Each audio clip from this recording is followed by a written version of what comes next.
पूज्य बाबूजी महाराज बताते हैं कि जो दुख में भी दुख न माने, सुख स्नेह और भय भी जिसको प्रभावित नहीं करता है, दूसरे के धन को मिट्टी के समान मानता है, जिसे निंदा, प्रशंसा, लोभ, मोह और अभिमान, हर्ष या शोक, मान अपमान प्रभावित नहीं करता, जो मन से आशा, तृष्णा आदि सब कुछ त्याग कर मुक्त रहता है, ऐसे व्यक्ति के ही हृदय में ईश्वर का निवास होता है।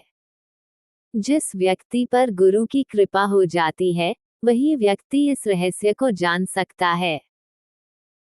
गुरु नानक कहते हैं कि भक्ति में इस प्रकार रम जाओ, जैसे नदी का पानी समुद्र के पानी में मिलकर एक हो जाता है।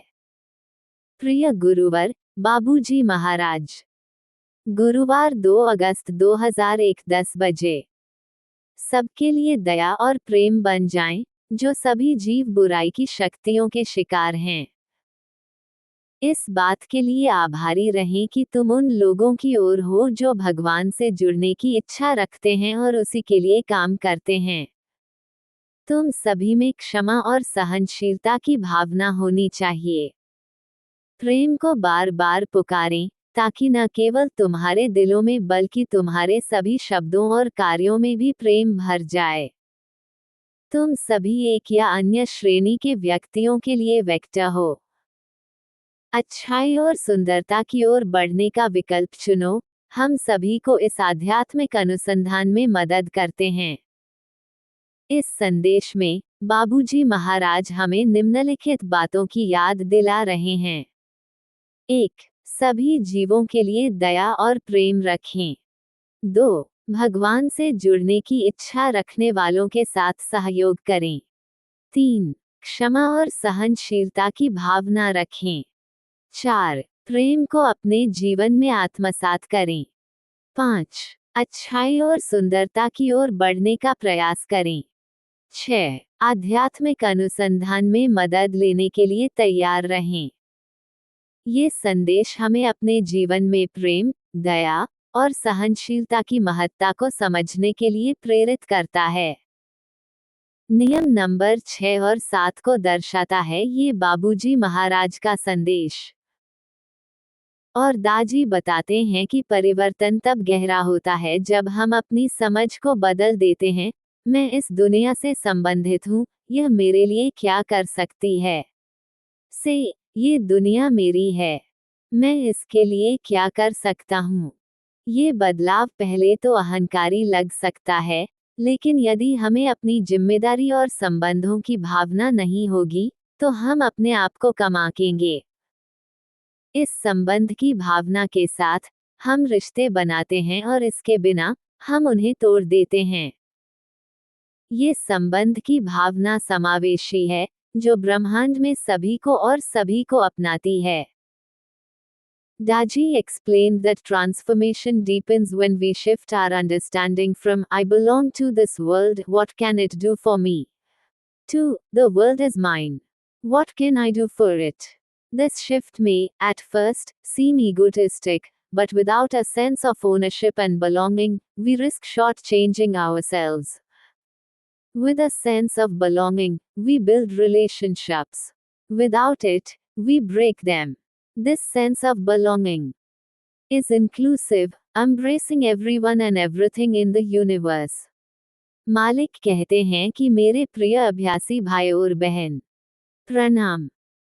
ध्यान एक ऐसी प्रक्रिया है जो हमें मानसिक, भावनात्मक और शारीरिक रूप से स्वस्थ बनाती है। लेकिन क्या आप जानते हैं कि व्यक्तिगत ध्यान और समूह ध्यान में क्या अंतर है? व्यक्तिगत ध्यान, अपने आप में ध्यान करना, अपनी गति से ध्यान करना, अपने विचारों पर ध्यान केंद्रित करना। समूह ध्यान, एक साथ ध्यान करना, एक दूसरे की ऊर्जा से लाभ उठाना, एक सामान्य लक्ष्य की ओर ध्यान केंद्रित करना। वैज्ञानिक दृष्टिकोण से समूह ध्यान में हमारे मस्तिष्क की तरंगें एक दूसरे के साथ सिंक्रोनाइज होती हैं। ये हमारे मानसिक और भावनात्मक स्वास्थ्य में सुधार करता है। समूह ध्यान में हमारी एकाग्रता और धैर्य बढ़ता है।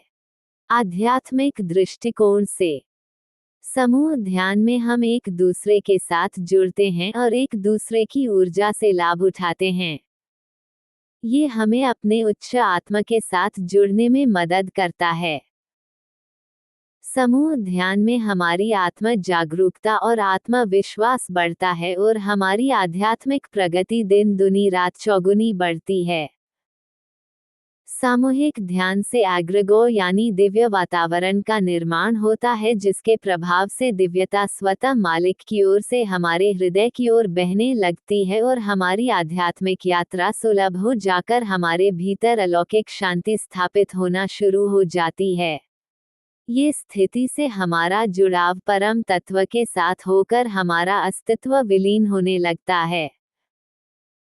कुछ लोग सोचते हैं कि व्यक्तिगत ध्यान बेहतर है, लेकिन समूह ध्यान में हम अपने व्यक्तिगत ध्यान से कई गुना ज्यादा अपने हृदय की गहराई बना सकते हैं।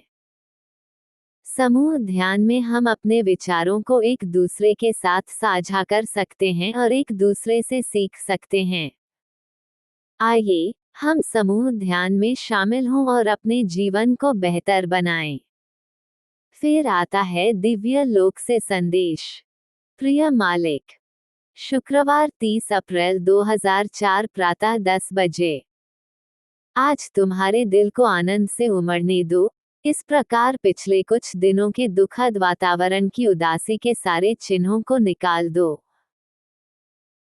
हमारे सभी भाई बहनों के बारे में सोचो जो समान भावना और समान उद्देश्य से एक साथ एकत्रित हुए हैं। वे छोटे या बड़े समारोहों में अपनी सरल उपस्थिति के माध्यम से मिशन की सेवा करते हैं, जो सभी के दिलों को एकजुट करता है।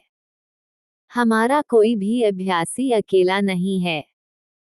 यदि वह अपने गुरु के साथ आत्मा से जुड़ा हुआ है, तो ऐसा करके वह इस भव्य आध्यात्मिक अभियान में भाग लेता है। विविधता इस समूह की एकजुटता को दृढ़ बनाती है। एक दूसरे के लिए आदर एक निर्णायक तत्व है, जो आवश्यकता पड़ने पर हर एक को खुद पर नए सिरे से विचार करने के लिए विवश करता है। कोई भी परिपूर्ण नहीं है, इसे स्वीकार करना समझदारी होगी, और दूसरे की अपूर्णता हमारे अपने लिए लाभकर है, क्योंकि दृष्टा फिर सही दिशा में प्रतिक्रिया दे पाता है। ये महान समारोह मिशन की शक्ति का प्रतिनिधित्व करते हैं, जो हर भाग लेने वाले अभ्यासी को लाभ प्रदान करते हैं। वे इसके इतिहास में अपने कार्य के निशान छोड़ते हैं। ये पहले से ही प्राप्त किए गए परिणामों में चित्रित है। हमारा मार्ग उन्नति कर रहा है, दिव्य शक्तियां संतुष्ट हैं और गुरुदेवों के दिल आनंदित हैं। हमारा अवतरित बेटा कार्य करने में समर्थ है। वे हर काम को संभाल रहे हैं और हर चीज के बावजूद आगे बढ़ रहे हैं, जबकि ये हमेशा उनके लिए आसान नहीं है। वे जिन मुश्किलों पर काबू पाने की कोशिश कर रहे हैं, उसके कारण उनकी सफलता और भी महान है। जैसा कि होना चाहिए, हर चीज का हिसाब रखा जाता है और उसकी सराहना की जाती है। अपनी निर्देशित दिशा में जाते हुए मिशन अपनी नियति की ओर बढ़ रहा है, यानी उस महान अभियान में हिस्सा ले रहा है जिसका उद्देश्य मानव जाति को मुक्त कराना है, जिसकी तैयारी नई सदी के आरंभ में हो रही है और जो हर कीमत पर प्रबल होगा। ऐसे दिन लाभदायक होते हैं। वे सकारात्मक शक्तियों को गति प्रदान करते हैं, जिससे सभी को लाभ होता है। इनका एकमात्र उद्देश्य इस मार्ग पर चल रही आत्माओं के महान मुक्तिदायक अभियान का विकास करना है। इसमें भाग लेना एक कृपा है। ईश्वर करे हमारे अभ्यासी इसके बारे में अवगत हो जाएं, साथ ही अपनी तथा सभी की भलाई के लिए और भी अधिक प्रतिबद्ध हो जाएं। उद्धरण चिन्ह।